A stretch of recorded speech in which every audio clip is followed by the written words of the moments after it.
Hi there, I'm Victoria. It's so good to be back here. When I was a young girl, growing up in the 80s and 90s, we were the generation bombarded with stuff. I'm sure in the 70s and 60s too, it had all started out, but it's just like Cabbage Patch dolls and all these different things, troll dolls, these new trends. I used to look through Sears catalogs and eventually that became Alloy, Delia's, Moxie Girl. We had commercial after commercial thrown at us. You want this? Go buy this. And then the VHS had been a part of our lives where we could watch movies at home, not just on TV, but whenever we wanted. We also had cassette tapes. I had a Walkman. I also had records and a record player, and then eventually CDs and a boombox that had 5 discs or 3 discs or something like that. It was just a time filled with stuff and fads and advertisements. And it all was there to fill a need and a void that we had. And I used to call myself a material girl back then. I was all about my stuff and my collections. But almost 20 years ago, that changed. Right now, there's a new trend that worries me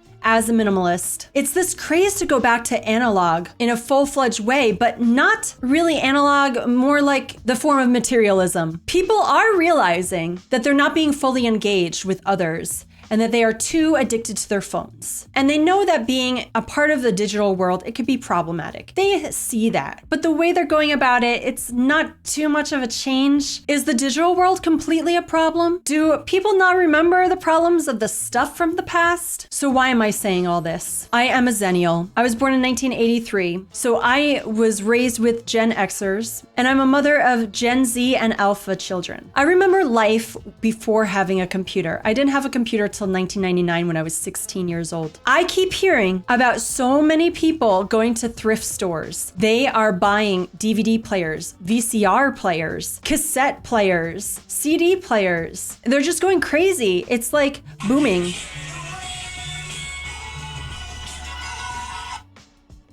Hello. Why are they doing this? Is it for nostalgia purposes, or is it that they just want to replace where their face is glued to another screen? I don't really know what the reasoning is behind this. Some people I know, they want to give their kids a slower life and to have that experience again. I used to have so many VHS tapes. When I was 16, I bought a 13-inch TV with a VCR so I could watch movies that way. And then when I was dating my husband, he got a DVD player and we would buy movie after movie. Like every weekend we would spend our money on movies that we had way too many. And we would splurge our paychecks on that. Getting rid of them gave me more space, less clutter, and room to explore other things, to enjoy my time.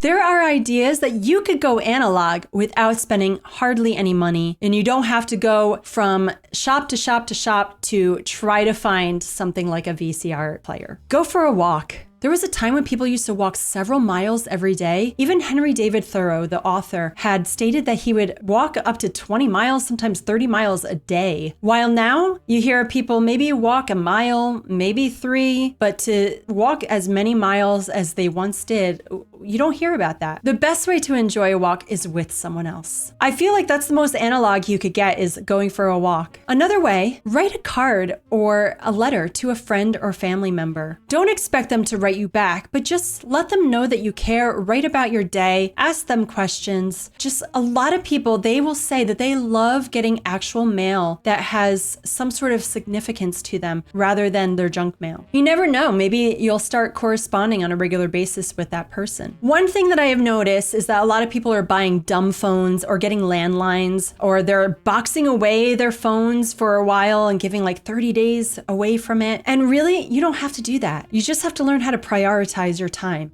You could keep your phone. I keep my phone in a certain place, and that when I get a call, which I still use an actual phone ringer.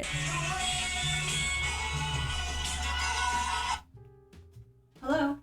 The same ringer I've been using forever, which is by paper route. I keep the ringer on, so if I get a call, I could go to it. And if I hear a notification, I could real quickly see what it is. If it's like an Instagram one, and if I have time, I will open up my desktop and I will type out a response really fast, because part of my analog upbringing is that freshman year of high school, I had typing class. So I know how to type without looking at my fingers, with the fingers on the right keys. So I could really quickly type type out something, I could just wait 2 days to respond to someone. My average usage on my phone is about 20 minutes per day, instead of the average for most people, which is 4 to 6 hours a day. You just have to learn self-discipline. Keep your phone as a phone. I barely have apps on my phone, and I prioritize my day in different forms. My phone is a tool to be in touch with people, but it is not my life, so I keep it away. Another way that you could enjoy analog life is read a book. I read several books a week, and part of how I'm able to do that is because I'm not on my phone, yes, but your attention span could get worse when you're on your phone. You could suffer from a lack of sleep. Your mental health can really deteriorate. Your anxiety can increase and your stress levels. But when you read a book, you focus more, your anxiety and stress levels go down, and it keeps you healthy and you can live longer. And you sleep better too. And your empathy levels also are heightened. Your memory becomes sharper and your attention span is increased. So there are so many benefits to reading a book, and you get to live 1,000 lives. Another way is play a board game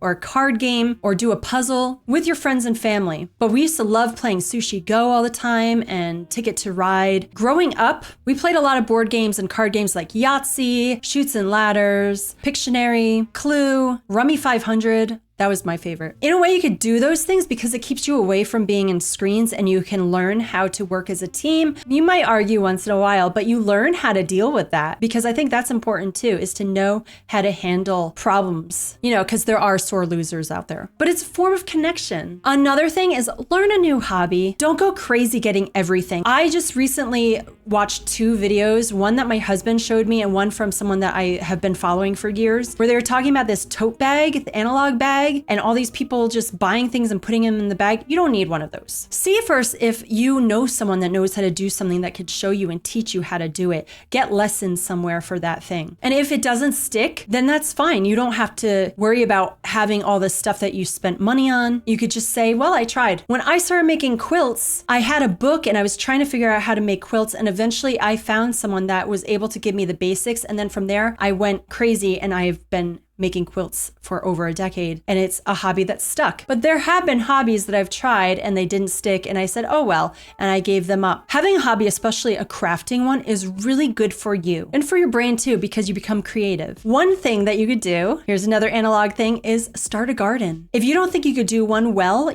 just start with something small. Just have a couple things that you can plant and try out, and then who knows, maybe you'll start increasing the size of your garden over time and you become better equipped of how to do it. You can have your friends and family work with you. Then you could find how the produce, when it's all grown, you could share it with your friends. You can make a meal, you can invite them over. And it is so wonderful to be able to connect in that way too. And there are so many health benefits when you're outside in the sun and being able to work in the dirt, and you're working your body and you're providing yourself with nutrients when you eat the food. Another thing is to try word puzzles. I love word searches. I always have. And I used to keep a word search, and every once in a while I would do one for years, but I haven't done that since having my last child. Maybe eventually I'll do it again. I don't feel a drive or a need to, but one day I will. You could do Sudoku, crossword puzzles. We even have Myrtle that we try to do, but sometimes it's a little frustrating to deal with that. But it's something that you could do alone or with other people. Another thing you could do is learn how to juggle or jump rope or hula hoop. When I was a little girl, I was very bored because I had so much time on my hands. And so I was like, well, let me try to juggle. When I was 8 years old, I took golf balls and I just kept practicing for hours, for months. And eventually I knew how to juggle 3 balls, failure after failure. And eventually I learned how to do it. And then I also started doing jump rope, and I would learn different ways that you could jump rope. I loved doing double dutch with the girls at school. I don't know if they do that anymore. And then I also loved hula hoops, and I could go on for so long that I won a contest when I was 10. You could learn how to do those things. They are not expensive, they're good for your physical self, and they're fun. Another thing, you could build something, even if it's just Legos, get your mind occupied on learning how to construct things and build. Or you could start building actual furniture. Then you could say, I made this myself. You could share those things with others if you'd like. You can learn how to do different types of mediums of art, from watercolors to acrylics, oils, drawing, charcoal drawings, crayon drawings. Again, this is something that if someone has the materials, maybe you could borrow, or if you can ask someone to show you how to do the basics, it's a great way to be able to hang out with someone and learn a skill. Another thing is learn an instrument. This one might be a little more expensive, but again, maybe you could borrow someone's instrument to see what you think of learning it. If you're like, you know what, this was fun to try, but I'm not dedicated enough, you could give the instrument back to that person. You could go get lessons if you want. My children have tried different instruments. I have tried different instruments. Like, it is a good skill. My husband used to play bass for a few decades. Learning an instrument is so much fun, especially if you spend hours devoted to it. I remember when I started dating my husband, he would tell me that he would spend 3 hours a day playing his bass. Another thing, you could learn how to cook, even if you just watch on YouTube how to do things. Maybe, again, cook with someone, learn how to cook with that person. Go to a cooking class if you'd like. It is fun creating meals, and if you fail, you're like, well, at least I tried, and then you could try something else. With everything, it takes practice. Another thing, you could learn different sports. I actually would love to learn how to play field hockey. It's something that I wish I did in high school and I didn't. And I've looked up if there are teams in my area. There are not. I love to swim. I love to cycle. It's good to keep your body moving. Find a way to be physical. Maybe you could find a sport that you're interested in that you could join. Another thing, you could get into geocaching. I have a pen pal who is obsessed with this. She does it in other countries, and she has like a whole community she's a part of, and she just shows me how fun it is. I've only done geocaching once in like 2005, and it just wasn't for me, but it is such a fun thing. Or you could go hiking. Another thing, you could write a story. It's another way to be creative, to write down your thoughts by hand or typing, or you could even do something else like going traveling, go see national parks, explore. It is something that gets you out of your house to enjoy nature and to find that connection with just the beauty around you. And every country or state has something different to offer. Another pretty simple thing you could do is to learn about history of some form. Maybe you want to learn music history, something political, about individuals that invented things. Maybe you want to learn about movie history. When we did school reports, we would have encyclopedias and we would go through them and we would learn, and we'd have to go to history books and look that way. We didn't have the internet at our fingertips, but you do. You could look those up on YouTube, but I really recommend going to a library and looking into encyclopedias or finding ways through newspapers and looking into things like that. Go to historical museums and try to connect that way. Maybe you could do eventually reenactments and connect with communities that are into that. Put on a play. When I was a little girl, I used to pretend to make plays with my stuffed animals. Maybe you could do that with your friends. Put on a play, come up with a storyline, have people that you can entertain, do something fun and different that is something that used to be pretty normal that no one really does anymore. Another thing would be have a barbecue. Growing up, we used to have pizza parties at my parents' house for our families when they would all come together, and then we would run in the yard, we would catch lightning bugs, and it was something that I really enjoyed.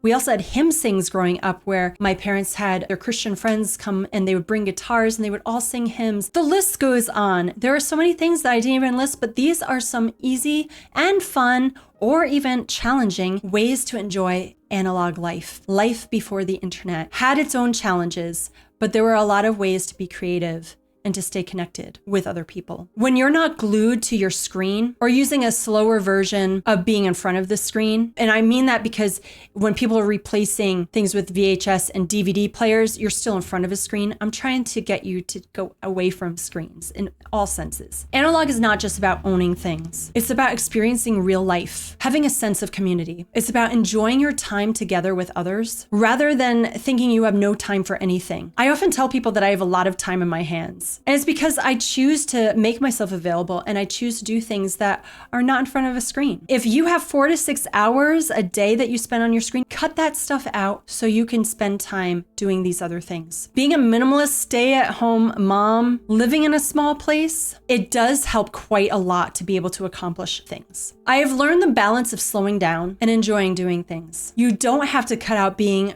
away from the digital world. Just learn to make that as something that you like to do in the background that doesn't take priority, that is just something that maybe once in a while you go to, but you don't need to. Go. Have fun.